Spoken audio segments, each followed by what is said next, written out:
Isinusulong ng lokal na pamahalaan ng Bacolor, Pampanga ang pagbuo ng mga konkretong solusyon upang mabawasan ang matinding pagbaha sa bayan.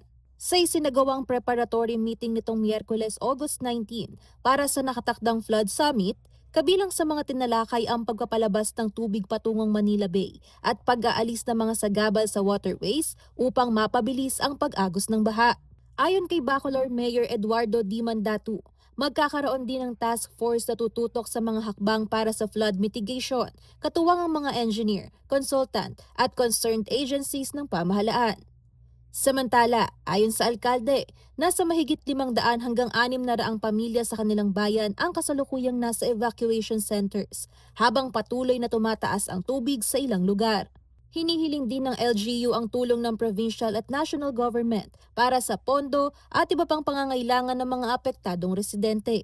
Siyempre, we'll ask the help of the national government. Una, doon sa mga diking system natin, yung funding requirements.